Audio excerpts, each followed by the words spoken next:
A shooting shakes Oklahoma State University.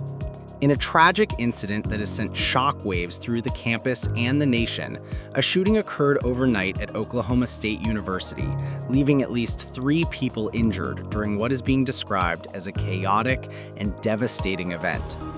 Today, we delve deep into what happened, the ongoing investigation, and what this means for higher education security amid rising violence in the United States. Imagine millions of people across the United States rising up in the streets, not just to protest one policy or one event, but to raise a much deeper alarm that democracy itself is on trial. Tonight, we dive into one of the most explosive developments of 2025, the nationwide No Kings movement and the surreal reaction from the highest levels of government. At the center, Donald Trump, and a video that challenges the boundaries between political theater and authoritarian symbolism. What's happening? Why it matters? And why the world is watching. Let's get into it. First, what are these protests?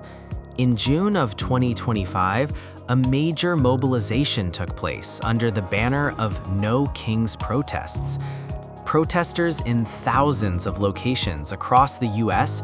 gathered to express alarm at what they described as an increasingly authoritarian trajectory in U.S. governance.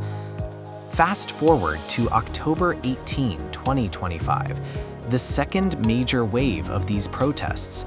Organizers claim more than 2,700 events in all 50 states, with attendance figures in the millions.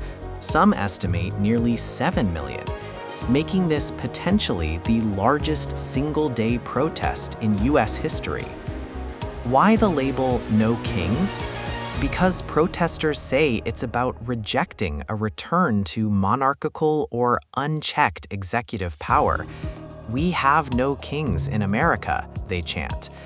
They are drawing a direct connection between executive behavior, militarized deployments, federal overreach, and what they see as erosion of democratic checks and balances.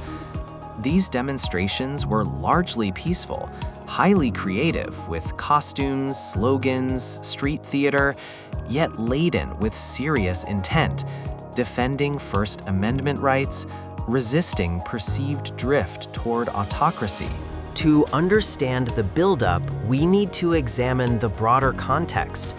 The Trump administration, his second term, has been marked by heightened federal deployments of law enforcement and military resources to American cities, controversial immigration and domestic security operations, and rhetoric about loyalty, dissent, and protest.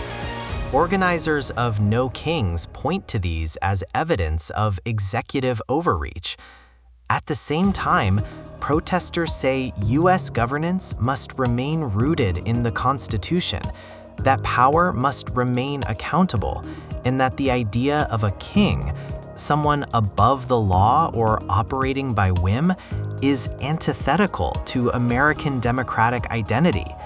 And then there's the personal branding of Donald Trump himself, his rallies, his self-image, his use of media and symbols. All of this plays into the fears and also the spectacle. But the story doesn't end with the protests. Enter a particularly telling moment.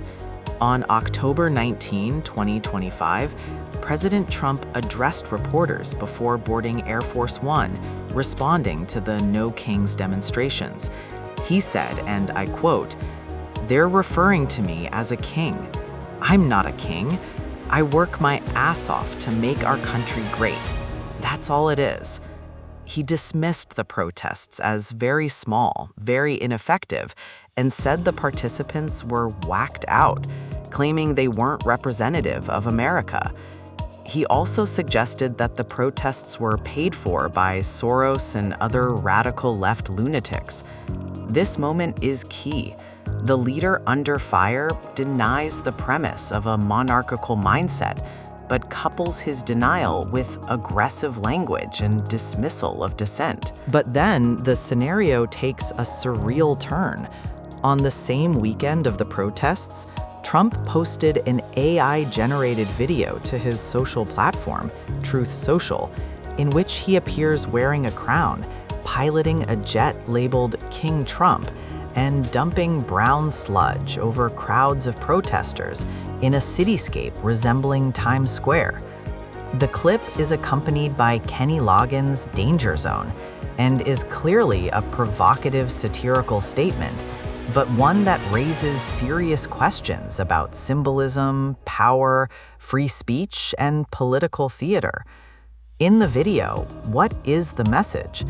Mockery, yes, but what does it signal to citizens and to world watchers? That the president is willing to depict dissent as debris, to elevate himself to the level of monarch, and to play with visual tropes of power and dominance. Critics say this kind of imagery matters because it blurs the line between political performance and authoritarian posturing. The video was posted in direct response to the No Kings protests, a kind of media counterattack. It also opens a broader discussion. When a leader uses AI media to mock citizen protest, when symbolism becomes weaponized, what does that tell us about the nature of democracy? This isn't just a domestic US story.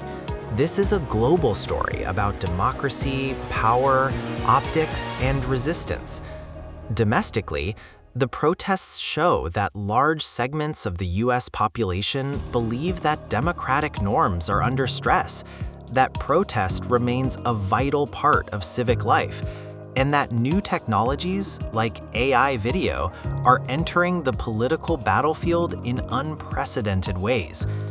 Globally, America's model as a democratic republic is on display, and when a major protest movement inside the US frames its message as "We have no kings," foreign audiences pay attention.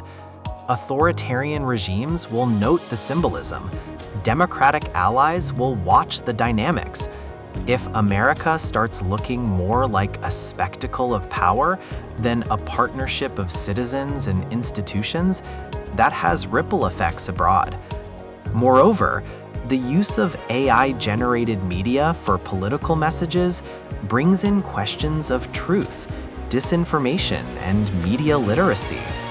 When the leader of a major power posts a dramatized, surreal video mocking protesters, are we entering a post-factual era of political imagery?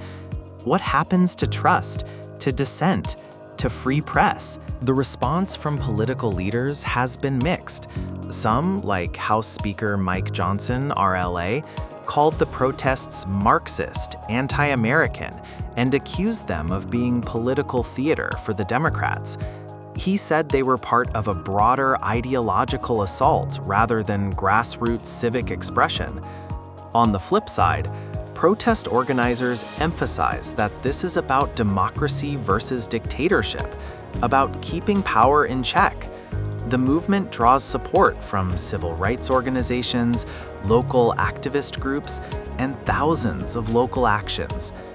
Media analysts note that even though the protests were peaceful and creative, many participants expressed a sense of powerlessness.